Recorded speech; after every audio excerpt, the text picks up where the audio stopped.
Trey, how are you? I'm doing good. How you doing? Doing great. I mean, I know this past season was kind of a bumpy road. You got injured early, got back in the season kind of late, maybe weren't 100%. Are you feeling better now with the collarbone and everything? Yeah, I mean, I feel great. One of the biggest things I took when I was training at Exos was just to show, the bench press that everything's healthy there, everything's good. So I took a lot of pride in my training to really show that, everything's good right there. And, obviously with the 18 reps, I feel like that was a really good number for me and just kind of goes to show that everything's healed and, I'm back and ready to go. Hey Trey, how are you doing today? Good. I'm doing good. How you doing? I'm doing well. Thanks for asking. Just kind of wondering, has there anyone that you kind of leaned on throughout this process, the pro day, the pre-draft, former players, former teammates that have gone through it? A guy like maybe Brandon Marshall, maybe you reached out to him just to kind of get a feel for what it's all going to be like. Yeah, some of the guys I leaned on, Gabe Davis, DK Metcalf. I was blessed to, go out in Exos in Phoenix, Arizona, and I was right there training with DK and, talking to Gabe as well. And, those are guys that helped me throughout the whole process, just, get my mental ready, some of the things I'm going to be seeing when coaches ask me questions, how the process goes, all that stuff. So I was really blessed to have those guys in my corner to, help me throughout this process and make everything smoother. Have you spoken to the Buccaneers at all? I have not. Thank you. Best of luck. Thank you. Hey, Trey, Alex Fleming, Florida Sun. Congratulations. This is your moment, young man. Thank you. Thank you.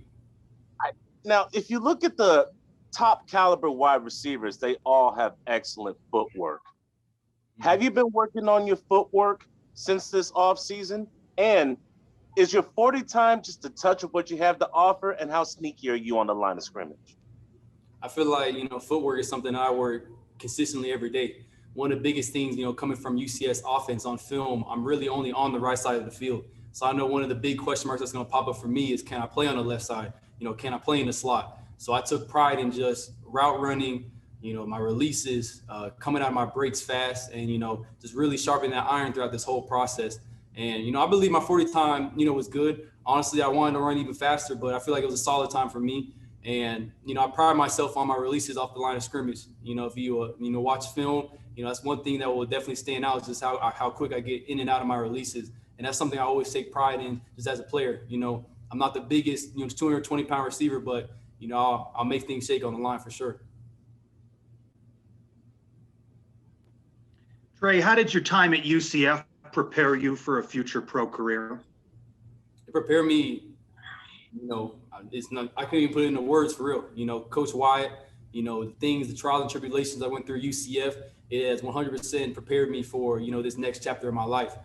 Coach Wyatt, I I give a lot to him just because what he's put me through as far as, mental confidence, bringing the dog out of me, challenging me every day, pushing me, I give it to him because at the next level, it's going to be just like that.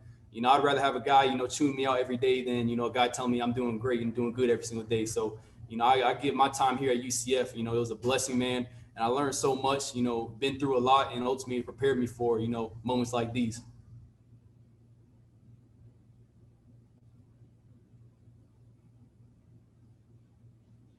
Hey, Trey, Matheus Ornelas from Timeout here in Brazil.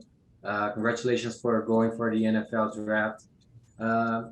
Every time that a player has some kind of injury, be it a little one or a big one, looks like they all learn from that, maybe for preparing, maybe for like the mental part of the game. What do you think it was the most that you learned with the injury that you have? I feel like I found myself, going through this injury. It kind of told me how much I really love football, how much I, love the process of getting my body back to playing. I was in a dark time when I was injured because I've never been on the side of, watching everybody play and I can't really do nothing, just sitting on my couch. So I went through a time where, the love of the game for football was there, every day, every night, trying to get better. And ultimately, it just kind of showed me that this is what I want to do. Football, once it gets taken away from you and then, something like that gets taken for granted, that's all I was thinking about. That's all I wanted to get back to. So, I really found out that football is 100%, what I want to do for a career. It's what I want to do in my life. And ultimately, that's some of the things I learned going through that whole process. Thank you. Good luck during the process. Thank you. Hey Tre, here Gonzalo from Ojal in Argentina. My question is, what is your best memory at the UCF program and at your entire career at the college football? Which memory or game do you have in mind to qualify as the best? I believe, the biggest memories I had from UCF was just the process leading up to the game. The locker room conversations, the brothers that I have with me now, those are some of the things that, I'll never take for granted. I'll remember for the rest of my life.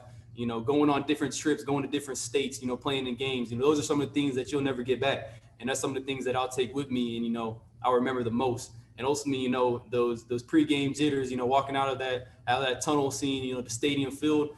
Those are some of the things I'll never forget about UCF because, I want one that stands out to me is just Stanford. I'll never forget walking out of that tunnel, playing the Power 5 team and then just seeing the atmosphere of that game and just thinking like, wow, it's a blessing just to be here.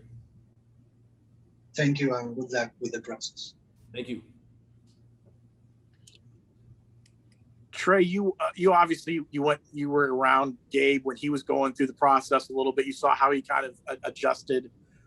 What kind of advice did you get from him and maybe from DK as well about what to expect in this process?